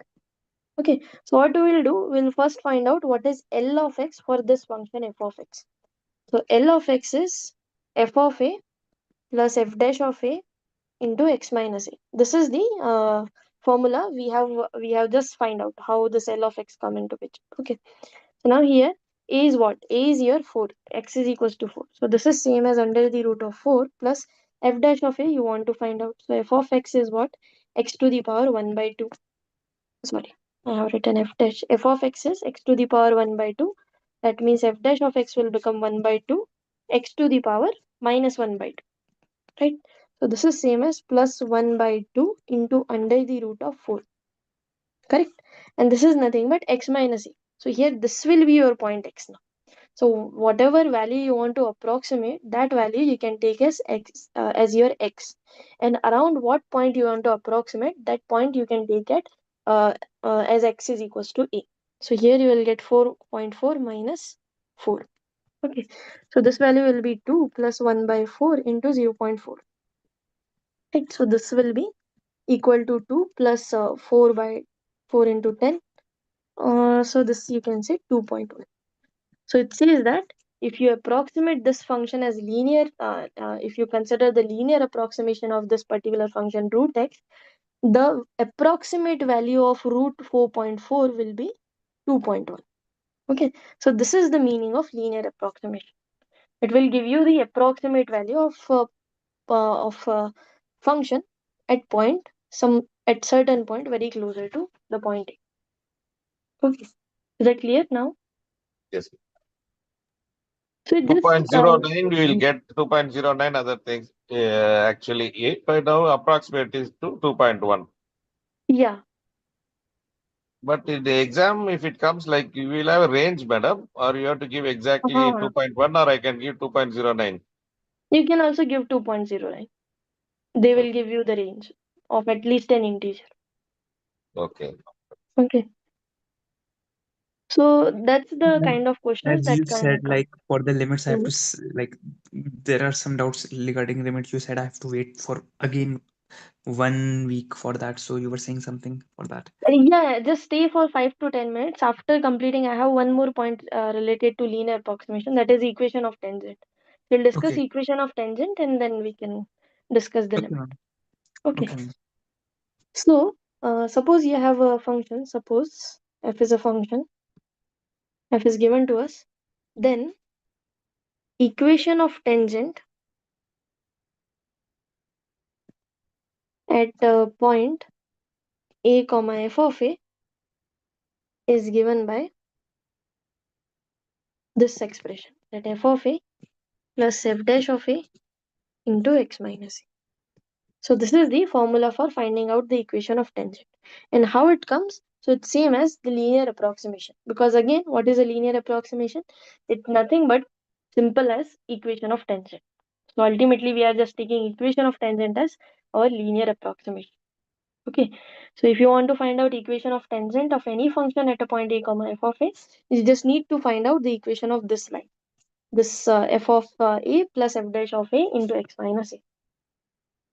Okay. So this is the equation of tangent L. Is that clear? Just the This is, formula. this is basically what you are saying is a tangent is an extension of a point with a small Yeah, increment. correct. Okay. Small interval. Okay. You can apply this formula when you know f dash of a. Okay. Because here we have taken f dash of a. Although we can find out f dash of a by using formulas. Is it clear? Any doubt so far? Anything which is not clear? Ma'am, so what is difference between linear expression and this tangent? Both are same, right? Like Both are equation same. is same. Yeah, both are same. Just name, we have given two different names. So we are Oh, taking okay. equation of tangents only as our linear approximation. Oh, okay. Okay. See, tangent is more of a graphical representation, you can say. Yeah, you can say, but on the same thing. It's in a more, if you see through graph, na, when a curve just is moving, so you can say that we can say that through graph, we can say that there can be a tangent also that f dash Yeah. function. That's also. I mean, tangents will tell us where our graph is growing. So that segment is our tangent. Anything else? Any other doubt? This actually, this tangent is like 2-point formula you have used and got it, no, madam, like something, because f of a is equal to y at point A. So y minus y naught into m into x minus x naught. Same It's thing, but I have used the slope intercept formula, not here 2 point. for So, f dash of a is there, no, madam, the slope. f dash of Slope a is into there. x minus x naught, where x naught is a. Correct. And y minus y naught, you are bringing the y this side, that's all. Right. F of a is y, no, madam, mean actually, I mean, y naught. Why not? You Yeah. can say. Here, a is x naught. So, L will be y. Yeah, Okay. same thing. Slope Then why and it is approximate, madam? It is actually no, exact function's tangent at value is point, not exact. Function's value is not exact, no. So approximation means it is possible that if you find out the value of root 4.4, it will be very closer to 2.1. No, I It's am not not. exact 2.1. Linear approximation value is okay. But Uh, the last one we discussed, this one, L equal to fa plus f dash of a into x minus a. This is actual Equation function, of no? tangent. Yeah, It equation is of an actual tangent. tangent. It is So not any approximation here, no? no. It is actual function and it Yeah. is actual equation of tangent. Yes. Okay. Okay. Equation of the tangent. Okay. It's not approximate. It is the actual functional value function of the tangent at the point A, A, comma, f of x. Hmm. A comma FA, whatever. Okay. Okay. Okay. Okay, madam. So in differentiability, these are the only topics we need to understand. First is definition of differentiability. That means left hand derivative is equals to right hand derivative. First thing is left hand derivative is equals to right hand derivative. Second is how to compute f dash of x. For this, we have three rules. The main three rules: product rule, quotient rule, and chain rule. Okay. And the third one is that continuity and differentiability relation. The fourth one is linear approximation and equation of tangent. These 5 topics we have discussed today. Okay. So just How will basic you, definition. Yeah. how will you find the left hand derivative and right hand derivative? Just applying the limits in the function. Yeah, just applying the limits. We have specific limits, right? So you can find out this limit. Limit h going to 0. Simple f of x naught minus f of x naught minus h by h. No, So don't give find it out as this. a formula. You give a function as example. Yeah, that modulus function we have taken, right? If both are equal, then that function is differentiable. Right. Right. If both are equal, the function is differentiable. Okay. So for example, you can find out, you can say that sine of x. Okay. So is Ma'am, just one thing. To check hmm, the continuity, we have to see left hand limit is equal to right hand limit is equal to the function. Yes, value ma'am. of function. Correct. Yeah, ma'am. And for Hmm. differentiability, we have to find the left hand derivative has to be equal to the right hand Right derivative. handed. Yeah. And yeah, But for the what, left hand limit, yeah, ma'am. no, but what we are going to do is the same. To find the left hand limit, the same procedure is for left hand derivative. Derivative too. Just substituting that value in the function. Hmm. Right? Then Yeah. why we have two different names? We are See, doing derivative because here the quotient is different and here we are taking the limit. So when you have to consider left hand limit, you'll approach the point from the left hand side. And you yes. have this limit x going to 0 minus, right? But here we are just replacing that 0 minus kind of thing with the simple limit. Simple limit h going to 0. Ma'am, for left hand limit, we just have to see the value of x less than 0, a little less than more than 0. 0. Yeah, Yeah, less less than than 0. 0. Hmm. Yeah, But in this case of formula is, limit, you can approach the point from both directions. yeah. So we kind of convert this left hand limit into some simpler limit using some substitution. We have did some substitution, right? We replace h by minus h. So that's why here left hand derivative. And also this is a derivative quotient. F of x naught minus f of x naught minus h by h. So that's why also its derivative comes into picture. So for left hand derivative, we are substituting h equal to 0. For Right. right hand derivative also, we are substituting h equal to 0. Mhm. Then it will always be same. No? Formula is different. Yeah. So I mean, see, no, the right hand derivatives formula is also different, right? So this is f of x naught plus h minus f of x naught. Please show me some function example, not the formula. We have done modulus of x, right? So for Some other, modulus of x, please give some some other other. function. Okay, so suppose I have one function f of x is equals to something like 3x plus 1 when x is greater than 1. Suppose I'll take this one, and this is nothing but x square when x is less than or equal to 1. And you want to find or simply is f differentiable at x is equals to. Okay. So suppose this I want to check that at 1 the function is differentiable or not. Even though you can easily check that this function is not continuous at 1, So it can't be differentiable. But let's see by left hand derivative and right hand derivative. Okay. So left hand derivative says limit h going to 0 of f of x naught minus f of x naught minus h by h. Right. So this is same as limit h going to 0 of, this is what? This is f of 1, right? Because we want to check at x is equals to 1. So f of 1 minus f of 1 minus h by h. Okay. So here what is f of 1? So limit h going to 0. That is So x f square. of 1 is x square. That means 1 square is 1. And minus f of 1 minus h. So as h goes to 0, so here we have 1. Here we are saying h goes to 0. So if h goes to 0, 1 minus h, this will approach 1 from the lesser number. So here also we are taking h is strictly greater than 0. It means you are approaching 1 from your left hand side. So what you have to do, you have to use this particular expression, x square. Is that clear? Because 1 Yes, minus ma'am. h will always How be do over. you say it as from left hand side? I don't get it. See, we are considering this particular, we want to find out how this f of 1 minus h looks. Okay. Okay, so here is your 1 and you're subtracting something from 1. So you'll Okay. get some lesser quantity, right? This is 1.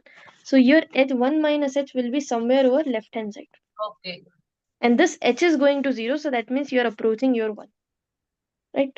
Because h is going to 0, so 1 minus h will goes to 1. Okay? Okay. So that's why we have to use this expression which is x square. So that means 1 minus h the whole square upon h. So now let's solve it. And I think we will get 0 maybe. So let's see. Limit h going to 0. This is 1 minus, here will be a square plus b square minus 2ab by h. So here limit h going to 0 of 1 minus 1 minus h square plus 2h by h. 1 and 1 get cancelled out. Here we'll get limit h going to 0 of 2h minus h square by h, which is same as limit h going to 0 of 2 minus of h. Okay, because we can divide h. So this is nothing but 2. So this is your left hand derivative. We'll get left hand derivative is nothing but now see what is the right hand derivative. So right hand Sorry. derivative will be, No, how the 2 minus h becomes 2? because limit h goes to 0, there is no involvement of h in 2. So 2 will go to 2 only, and this minus h will go to 0. So 2 Okay. minus 0 will get 2. Correct? Okay. Now similarly, right hand derivative. So let's see right hand derivative, where does it goes. So right hand derivative says f of x naught plus h, so that is 1 plus h minus f of 1 by h. Okay. So now here also the same logic. This is our 1. F of 1 plus h will be always over the right hand side. So that means we are approaching 1 from the right hand side. Okay. So that's why this f of 1 plus h will take the above expression. This expression 3x plus 1, because x is strictly greater than 1, the function is behaving like 3x plus 1. So that's why here in place of 1 plus h, we'll say this is as 3 of 1 plus h, 3x plus 1. So that means 3 of 1 plus h plus 1. Okay, so it says that right hand derivative is nothing but limit h going to 0, f of 1 plus h, which is 3 of 1 plus h plus 1 minus 1 by h. This 1 is nothing but the value of f of 1. Right? F of 1 is 1. This is same as limit h going to 0. This will be 3 plus 3h, and plus 1 minus 1 will get cancelled out upon h. So this is nothing but limit h going to 0 of, now here see, we can say that this is 3 pi h plus 3.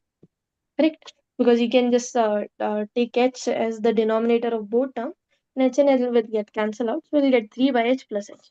Now limit h goes to 0. This limit does not exist. Correct? Because 3 by h will goes to infinity.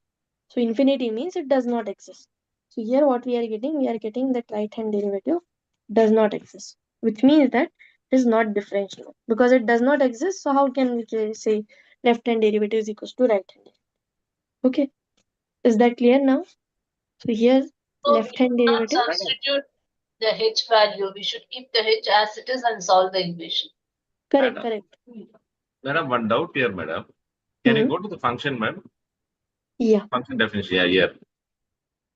This one.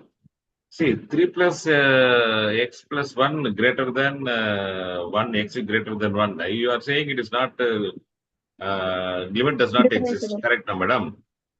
But I am modifying the function x 3x plus 1 when x is greater than 1, and again 3x plus 1 when x is less than or equal to 1. There is So just when I 3x take a plus right 1 hand na, limit, you are entirely. saying the right hand limit is not existing. So how it is that possible? No. In that case, you don't have to go for right hand limit. I mean, in that case, this function will be only 3x plus 1 function. That's correct, madam. But I am telling, I am defining a function which is 3x plus 1 more than this, But 3x yeah. But then there, this f of 1 will change also. f of 1. See here, f of 1. So the value of f of 1 we are taking as 1. That's why this 1 and 1 get cancelled out and we are reaching at this point. So if you consider the function only 3x plus 1, if you this is your f of x, then f of 1 will be 3 into 1 plus 1, which is 4. Right? So Okay. here you will get one extra term which will take care of this That whole. was, what was that? How was that -1 from where it came actually? Before step? Minus 1 will came from this x square. X is less than or equal to 1. So there you will get -4. So because of that, the one constant will stay, and that constant will give us the derivative. So for example, so let's try this one No, also. I understood that in the Yeah. formula of a right hand limit, where is that x square coming to picture? I did not follow, sorry. Yeah. So Can you go actually, back to again that plus, madam, right hand derivative? Right hand derivative? Yeah. right hand derivative, this is f of 1. And f of 1 is 1 square we are taking. Equal We are to, not yeah. taking 3 into 1 plus 1. Yeah, less than or equal to. Yeah. Okay, So in the that's function we have x square. That's why less than or equal to, we have to take that x square value. Okay. Now correct, I correct. got it. Hmm. Ma'am, Understood. And also if you yeah, yes. you continue first, ma'am. So You I was continue saying that after. if you put this function into Desmos, you will find out certain gap. So this function is not even continuous at 1. So that's why it's also. Directly only we can see when you put 1, you are getting x square will be 1, but 3x plus 1 will be 4. 4. So So you will there have is a a huge jump. gap. Yeah, You will have an open point and closed point. correct. Sir, ma'am, in a way, left-hand derivative is nothing but a slope. Now it's a differentiation only we are trying to see Yes, at it's 2x. point less than. Yeah, ma'am. Yeah, kind Ma'am. of a differentiation, but not exact. We are approaching Yeah, point because from ma'am, some direction. ma'am, because when we go to the main function that we have Hmm. written, Hmm. yeah, through that we are just trying to see at x is equal to 1, what a value less than 1, x a Correct, correct. little less than 1, what is the derivative? Yeah, Derivative. yeah, and what is the value of derivative more than 1? So if it More than 1. changes, like Hmm. yeah, if it changes very sharply, Hmm. we can say that there is a sharp point.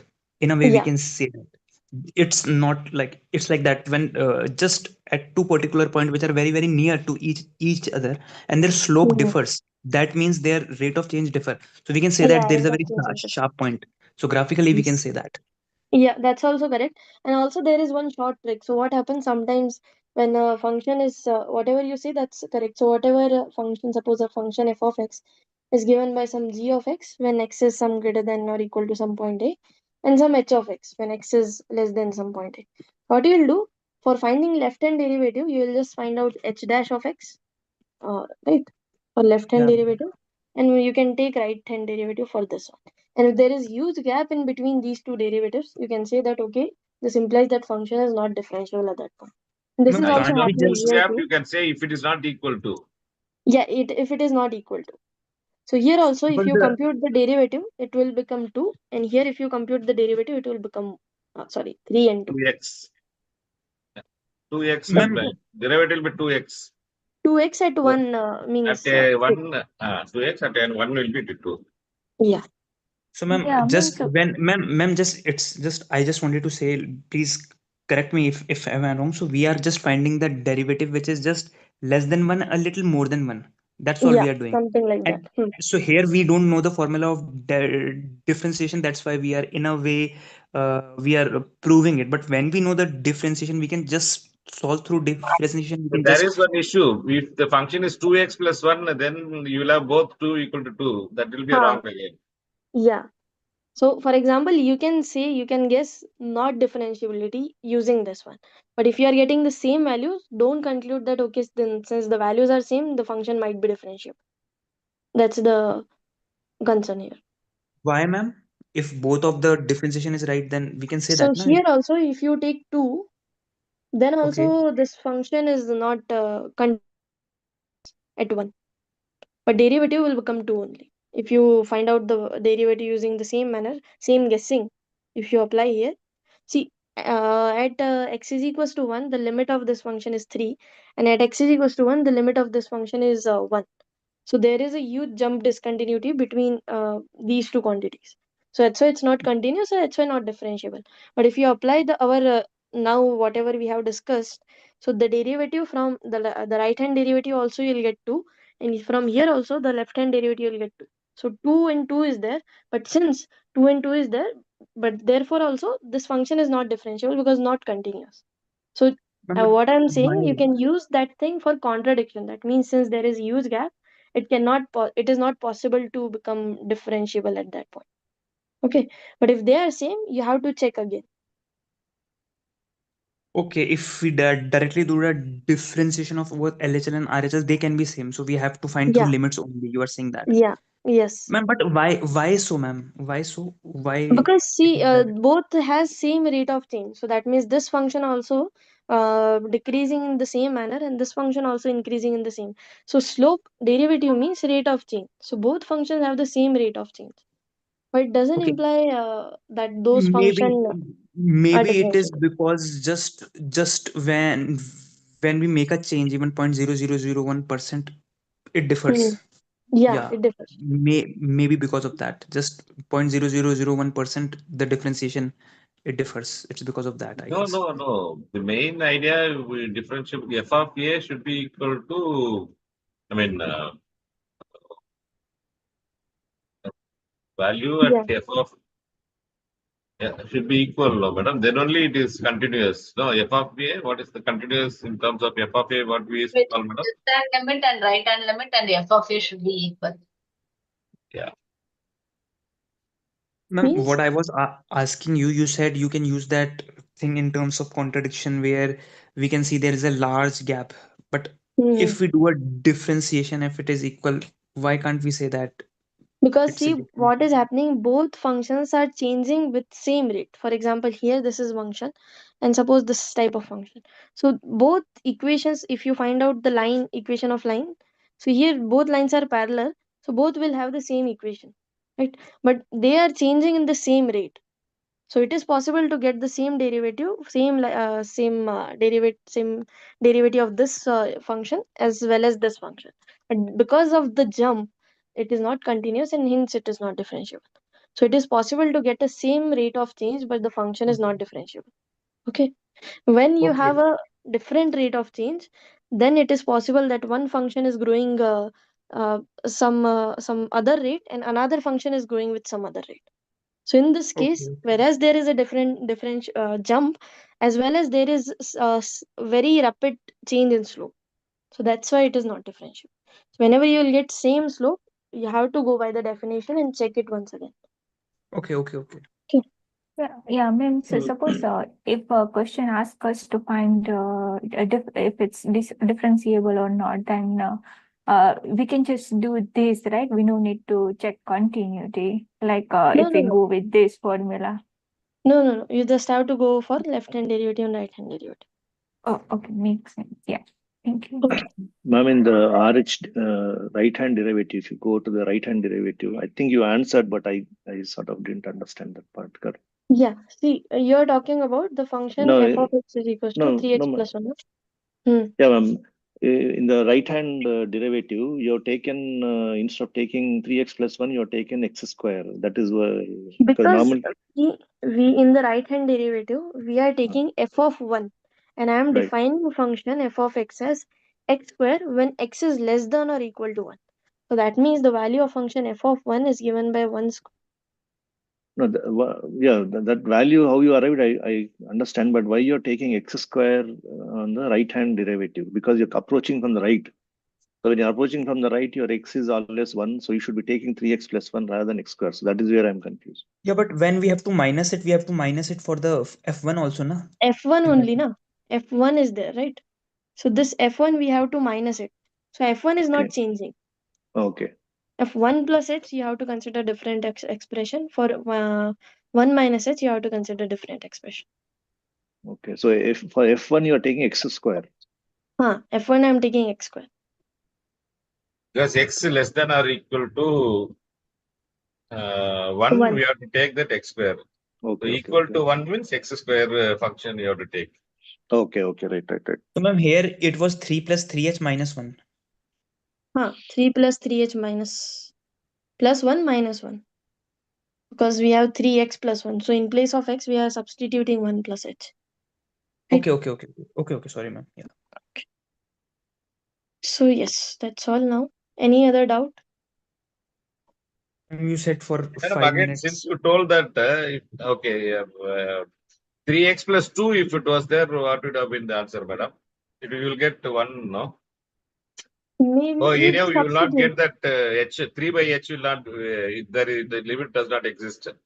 When it goes to infinity, 3 by h. Infinity. Okay. Ma'am, here ma'am, in the last, when it doesn't exist, ma'am, last in when you said it doesn't exist, Because it's going to infinity. can we use the L'Hopital rule here to find the limit? No, if you use then only since it's not 0 by 0 form or Okay, infinity by okay, infinity form, okay, right? okay, got it. Okay. So limit is what? So in limit, what you have to do, you have to see if you are approaching a point. So suppose this is your point x naught. If you approach this point from left hand side, where is your function value f of x is going? That will be your left hand limit. Okay. And if you approach a point x naught from right hand side, and then you find out where is your function f of x is going, that is your right hand limit. Okay. So whenever left hand limit is same as right hand limit, we'll say limit exists. Okay, and if left hand limit is same as right hand limit is same as function value, we'll say function is continuous. Okay, so that's all. So if you go via the limit, so limit means you have to find out where your function's value is growing. Okay, Where the function value is? growing or going, Okay. where it's going or what point it's getting very closer and closer. Ma'am, Then if you we can have solve to, it. ma'am, suppose in a question we have to find that if a function is, we have to find if the function is continuous and not. Can we directly find if it is, if the function is derivative or not? Because if it is derivative, then obviously it is continuous. Yeah, So but finding differentiability is, I think, a little difficult than continuity because in differentiability we have to consider the quotients, right? consider the quotients. I mean, the formula is different.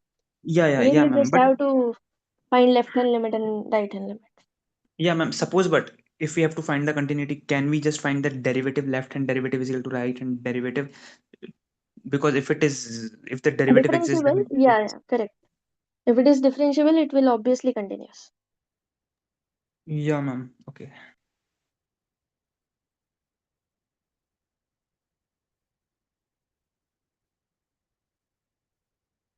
Any other doubt?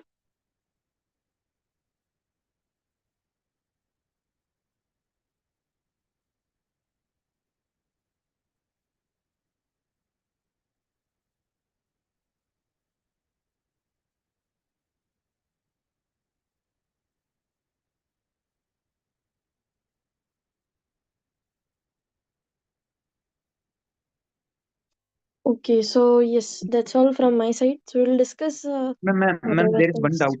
Ma'am, there is one doubt. Will you just give Hmm. me 1 second? Yeah.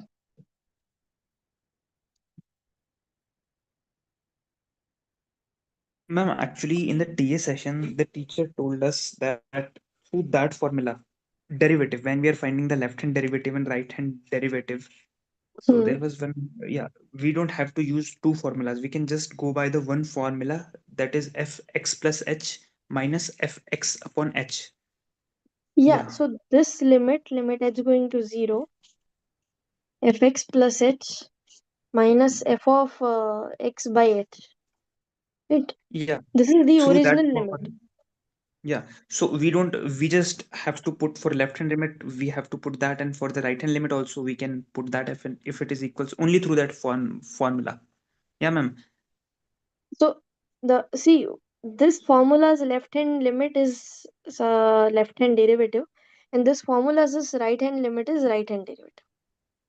So Yeah, ma'am. you can check by anything. If you want to just go, if you want to stick to the limit, I mean right hand limit, left hand limit, you can stick to the No, ma'am, quotient and then. derivative. In terms of when you are finding the derivative, you are Hmm. having two formulas, but the TA said for the right hand derivative and left hand derivative, this is the only formula you can use. Yeah, and yes, ma'am. So This I is the don't know. only thing. I mean, he want to mean. I mean, they may have meaning that just consider the limit. So that means approach the point So from left hand limit, right hand in a limit, but way, quotient is same. no, derivative, in terms of when we are finding the derivative, we have to find first left hand derivative, then right hand derivative, and if they are equal, yeah, ma'am. So in a way, when you were solving, there were two formulas of right hand derivative and left hand derivative. That is fx minus fx fx minus h upon h. Yeah, ma'am. Hmm. Hmm. So here, that year told us that this is the only formula for the right hand derivative. You can just say that h, and for the left hand derivative, you can put h as minus h. So this So both things are same, है ना? So for yeah, yeah, ma'am. left hand derivative, if you put minus h, we'll get our original that formula back. Yeah, kind of, X in a minus way. h will be there, and minus h will be there, right? Yeah, yeah, ma'am. Yeah, ma'am. But it would be Both minus things are h in same. the denominator, in a kind of, yeah. So we'll take common minus, and then we'll get the Yeah. same formula back. Yeah, yeah, we can just take minus common and it would be cancelled. So it would be fx Hmm. minus f x minus h upon h, in a way. Yeah. So ultimately, we round back to the same point. Yeah. So he told me the TA told us that this is the only formula you can use for finding the right hand derivative. You can use plus h, and to finding the left hand derivative, you can substitute as minus h, in a Correct, way. correct. Yeah, both things are same. I just explained why we are substituting h and minus h to relate this concept with left hand limit and right hand, right? Yeah, ma'am. Because in a way, it would be fx minus f x minus h upon h only when we take the minus Mm-hmm. common. Yeah. Yes. Okay. So I'll upload the PDF over the calendar. I have to upload the last one too. I'll upload both now. So Uh, thank you guys for joining. We'll meet PDF in the of next session. this session, ma'am. What you have solved, Ha, that's na. notes. Okay, Thank you That that I for was. have session, written. madam. It was really enlightening. It Hmm. was really good. I was actually not understood this the lectures and did some practices. I mean assignments. I mean Hmm. today's class Ma'am, was really it was very clear. Thanks for that. Yeah, thank you guys for joining too. all Thank you, the ma'am. teachers of IIT Madras, they are very good. Like they solve each and every doubt. Like, Mhm. yeah, thank you so much. Okay. Thank you and good night. Okay, thank you guys. Bye. Good night. Thank you. Thank you, ma'am.